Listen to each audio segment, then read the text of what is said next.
Hey everybody, welcome to today's panel on professionalizing liquid staking and DeFi via compliance, security, and coverage. Today we've organized an amazing set of panelists to provide insights to the community about how liquid staking and DeFi at large can professionalize via key services around compliance, security, coverage. I'm your host today. My name is David Walsh and I'm the sales lead at Alluvial. Alluvial is the core development team working on Liquid Collective, an enterprise-grade liquid staking protocol. So maybe to start, we can do a quick round of intros to everyone on the panel, their company, and their role there. Maybe we can start with you, Harry. Hey, my name is Hari. I'm one of the co-founders of Spearbit. Spearbit it's almost a marketplace of security researchers. We have a network of over 100 researchers that work together on very challenging and hard protocol security reviews. That's Spearbit in a nutshell.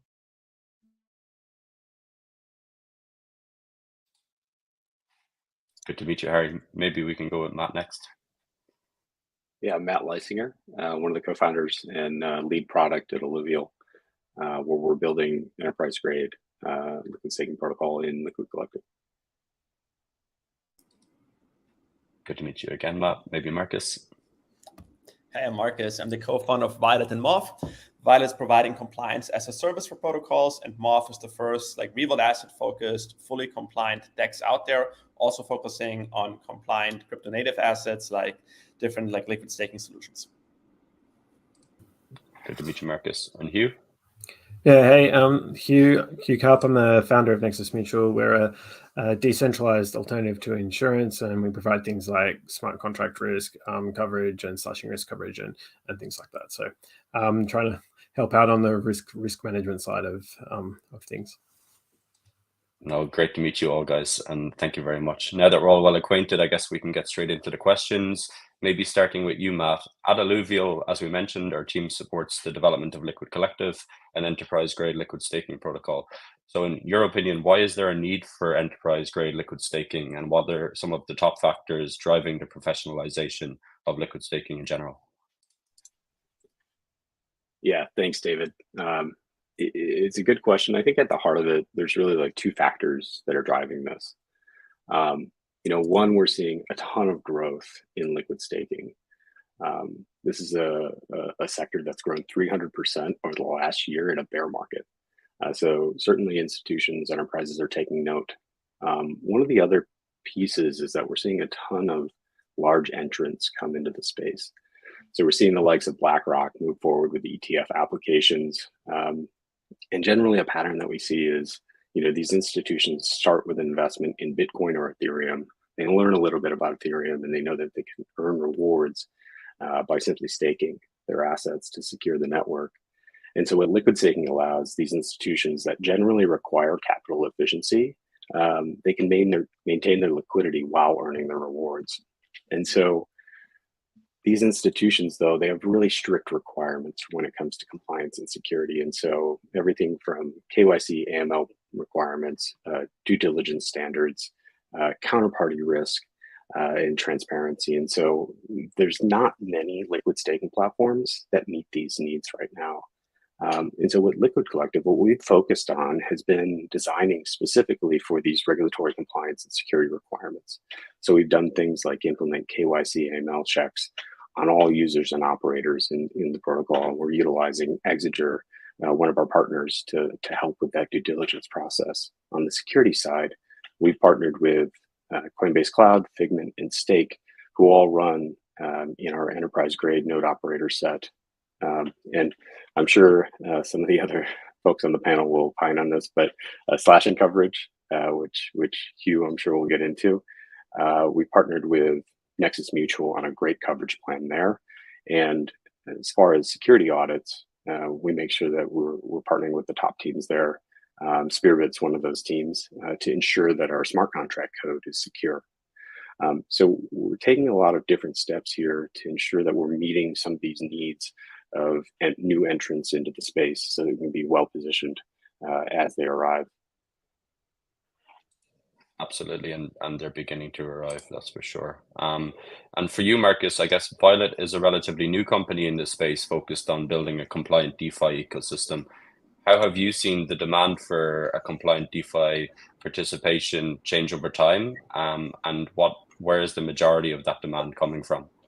I mean, we're seeing it shift in real time. When we started out 2 years ago, it was a completely different age. There were like 1,000% APY in DeFi. People said, "Hey, why don't you even want to have compliance if you can get these juicy API yields?" And today we know that many of those APYs, I mean, pump and dump schemes, they weren't real, and they were effectively crowding out very legitimate real-world asset use cases and the idea of an on-chain financial system. And I think now we are in the bear market, and all of a sudden we see real assets thrive, we see compliant assets thrive, and you can build a real business around that. And the focus and the limelight is really on that. So we're very bullish on that. And we know that the institutional demand is following this narrative. Yeah, for sure. And I guess from your side, Hugh, Nexus Mutual is one of the largest and most prominent insurance alternatives in Web3.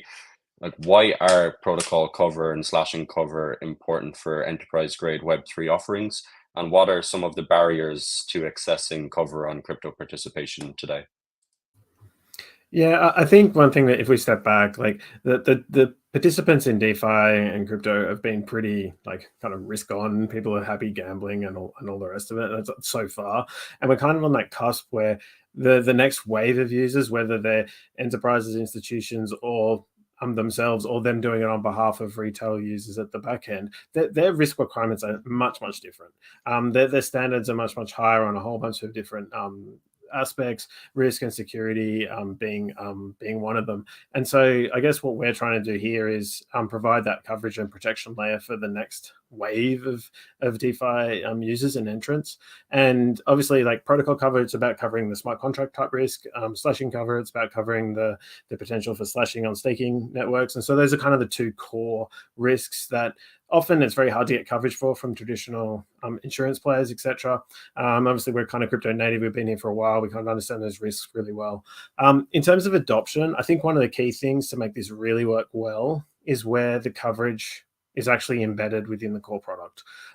Because I think that it's really hard for everyday users to really understand where those risks are, package it up in a much more easy way from a UX point of view. And that's kind of what Liquid Collective and Alluvial doing here. So I think that's a big step forward on the UX. The current way of doing things is a little bit more challenging and a bit more clunky, but I think there's a lot of UX issues mainly there to get the coverage more widespread. And I think embedded is kind of one of the key ones to make it happen a lot more smoothly.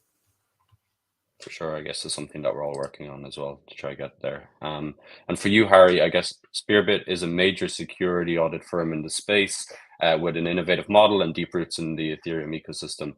How has the ecosystem's perspective on the importance of third-party code audits changed over time? And why are audits crucial for helping protect Web3 participants? Yeah, to start off, if you ask anyone in this space what is the number one challenge they're facing in DeFi or for adoption, they would often say the same answer. It's security. And we completely agree, like security is the number one bottleneck that we are facing for DeFi adoption and Web3 adoption overall. And to answer to your question about how people have changed their perspective, a few years ago, people were even considering adding, say, something as simple as unit test as like the gold standard of security. And nowadays, I keep saying this all the time because it's true. It's easier to write a fuzz test in Solidity than in any other language. We have evolved quite a bit as an ecosystem, and I'm seeing more and more protocols taking security like really seriously. And it doesn't mean just getting an external audit and calling it a day. We think security is like an end-to-end process, and as you can see pretty frequently, like even people like Vitalik and Hayden are getting their Twitter hacked, and people are losing money by clicking the wrong links. So we want to encourage more protocols to use a holistic model for security, and I can tell you, like a lot of the top teams are actually like taking it very seriously. Absolutely. I think it's at the top of everyone's mind for sure. I guess this is a question for everyone on the panel. Feel free to jump in if you wanna answer. But there's been obviously a lot of discussion around growing interest from institutions and enterprises to participate not only in liquid staking but also DeFi in general. Where are we with this trend today, and why is it important that the ecosystem continues to professionalize to accommodate the next wave of participants?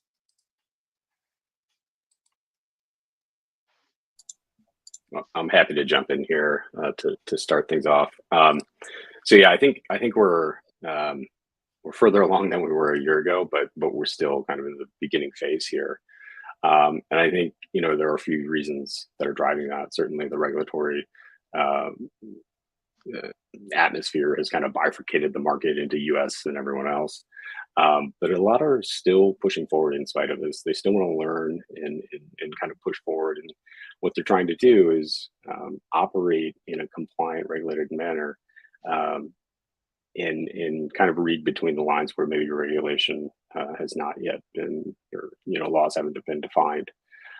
So I think we're seeing a few use cases that are really starting to gain traction, like the RWA market with fixed income products is really starting to gain traction. We're also seeing ETPs and ETFs and these more traditional structures wrapping DeFi offerings into a regulated product so that folks can invest in them very easily on the current platforms that they interact with. And so I think as we see more and more of these real world use cases gaining traction, projects in DeFi will kind of have to adjust to adhere to some of these requirements.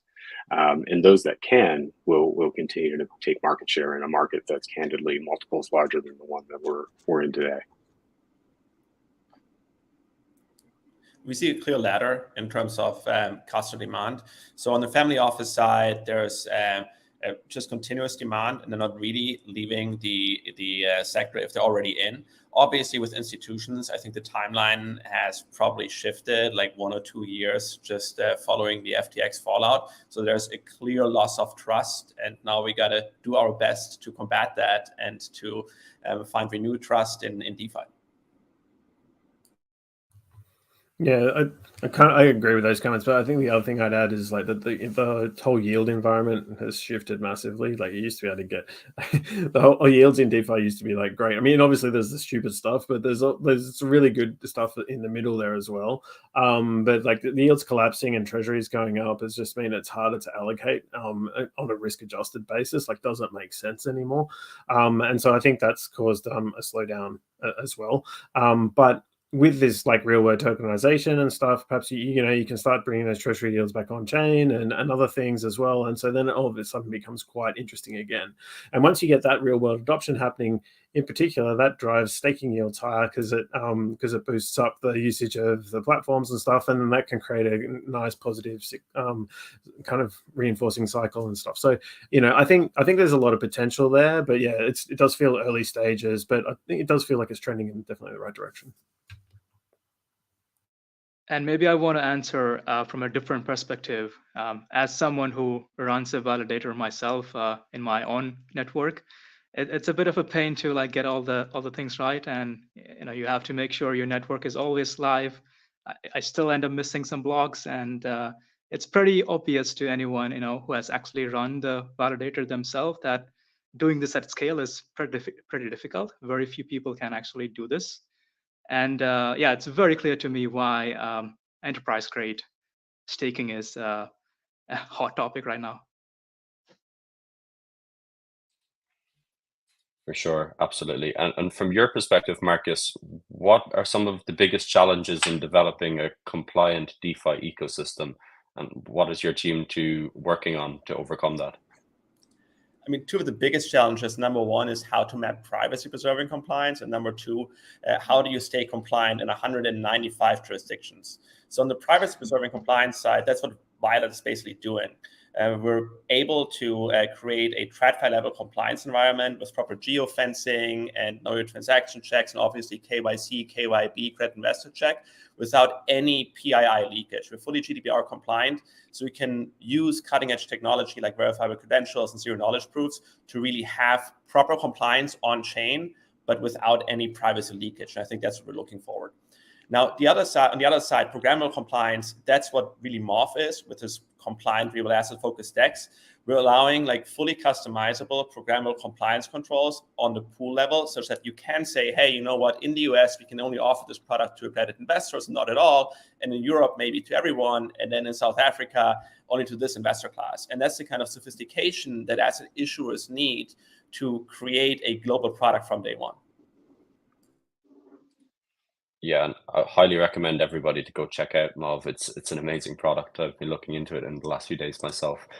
From your perspective, Hugh, like how has the market's demand for protocol and slashing cover shifted over, say, the last 1 to 2 years? And how do you think the demand will progress as the ecosystem continues to professionalize?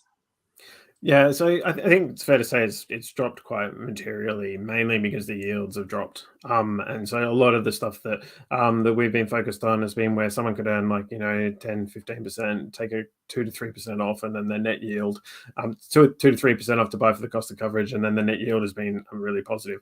Those opportunities don't really exist right now in the current yield environments, and so that's kind of led to a decline. But we are seeing some like a lot of different green shoots in a whole bunch of different places, and staking in particular is one of those. The staking yields, like they do move around with like demand and usage of the block space, but they're so much more stable overall than the kind of DeFi yields have been. And so when you can build that product and have the stable, more predictable yield with protection on the downside, that's showing some increased demand, and we're getting a lot of inbound on that as well. And so I think things have been shifting, and they will morph in terms of the kind of future. I mean, I literally only see this increasing massively, because if the people that are coming into the space are totally different to the people that are kind of in there at the moment, and they have different needs and requirements, and risk and security and all that stuff that we talked about before is like so much more important than gambling on NFTs or shitcoins, etc. So it's a totally different market, and I think we've all got to come together to build these next solutions for the next wave. For sure, absolutely. And if anyone has any questions, feel free to leave them in the comments. We will be having a section towards the end of this panel for audience questions. And maybe on to you, Harry, on the security side again. If I was a protocol developer, what are some high-level recommendations that you would give for me to kind of enhance the professionalization and security of my code? Yeah, I would say starting with having a different perspective on building code itself. Every single line of code is important. It has to be scrutinized, and every single line has to fight for it to belong to the code base. That is what we recommend our clients and anyone building code. To maybe give an extreme example, one of our co-founders, Alex Bergsassi, he wrote the deposit contract that everyone uses for depositing ETH into the for the validators. And if you try to compress this contract into like the core of it, it's like 50 lines of code, and there is around $50 billion worth of ETH in this contract. So $1 billion for a single line of code. And if you are handling money at this level, you need to have extreme amount of scrutiny towards every single line. I think that is the first thing about the mindset. And then the second thing, which is more practical, is what we notice is that the best teams in the space, they invest more time into testing than building code itself. So try to have this, also like a mind shift change where you invest more time into actually verifying that what you're building is correct than just building itself. So yeah, these are like two things that I would recommend every team do. Absolutely. I think we're all grateful for Alex's work there. And yeah, in terms of testing, never skimp on it, that's for sure. And maybe back to you, Matt. Like, what are some additional compliance and security considerations? What additional compliance and security considerations do enterprise-grade liquid staking protocols need to take into account beyond, standard liquid staking protocols or retail DeFi offerings? Yeah, I think the main theme here is really how do you blend some of the constructs that exist in the traditional world with DeFi? And so, some of the ways that we've done this are on the compliance side. We've got we think that transparency is really important. So actually encoded in the LSETH metadata is a link to the LSETH user agreement, which explains the user's beneficial rights on the staked assets, right? And so there we're essentially taking a kind of a page out of traditional finance where, you know, a futures contract has the grade and quality of, say, the oil that'll be delivered. You know, we're taking some of those aspects and borrowing from that.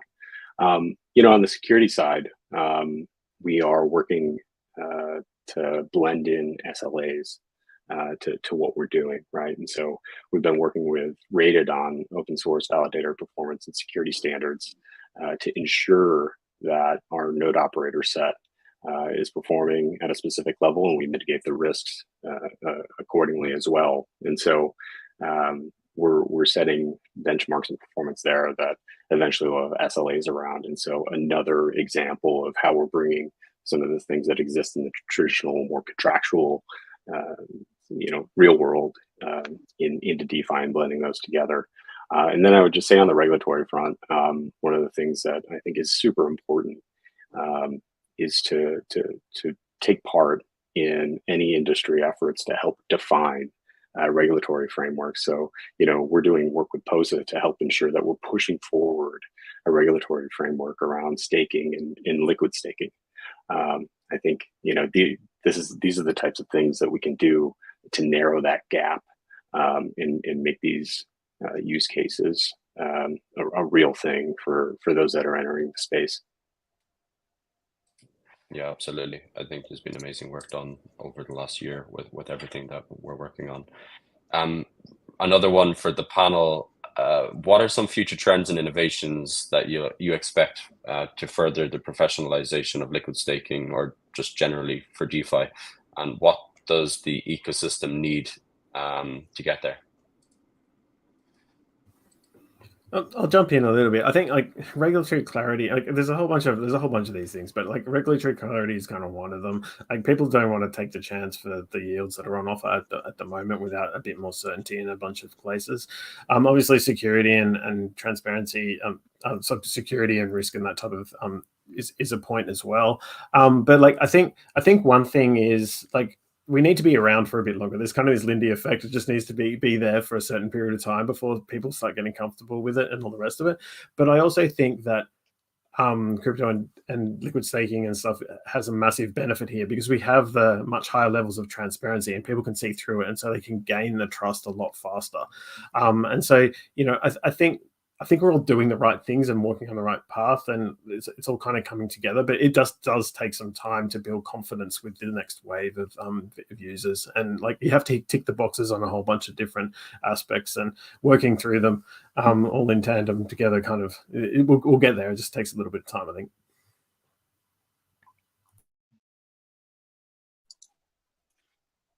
Yeah, I think I'll just add in that, you know,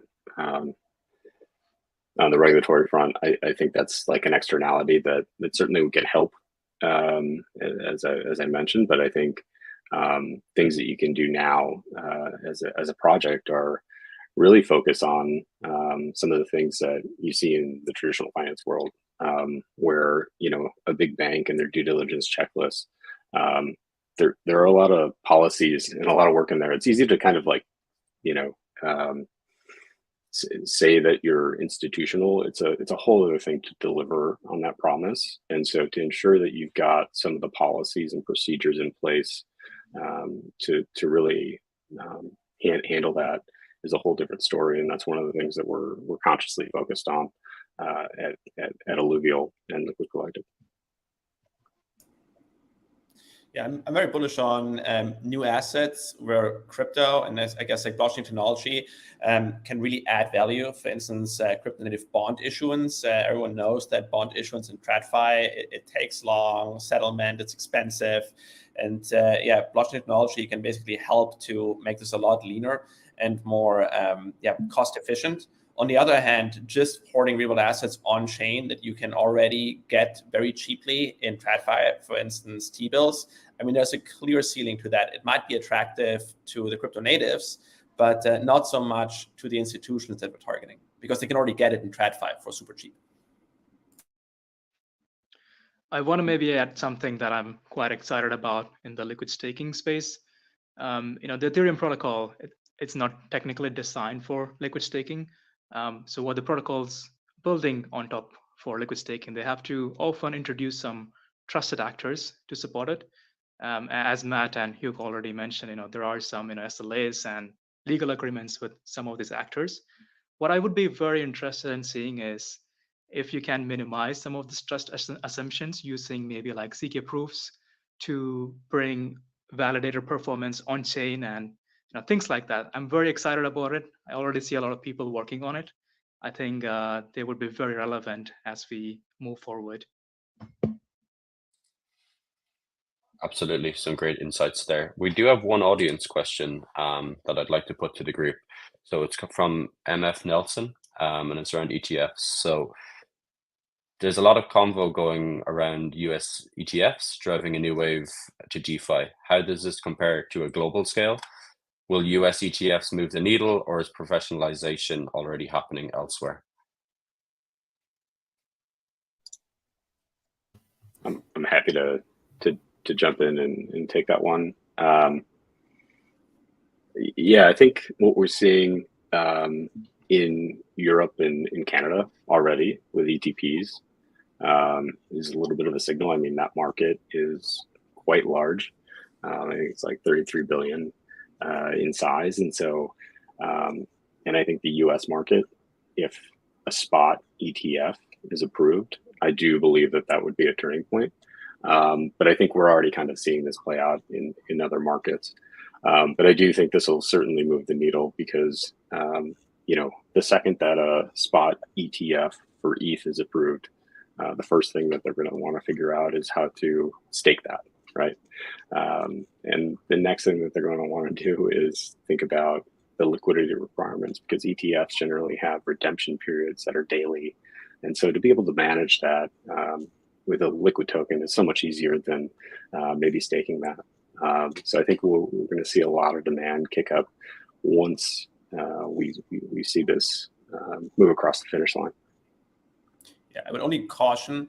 Obviously, a rising tide lifts all boats.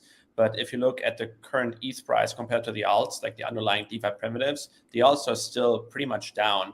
So just because the ETH price is rising does not mean that DeFi as a whole benefits as much. It's definitely going to benefit, but maybe just not to the same extent.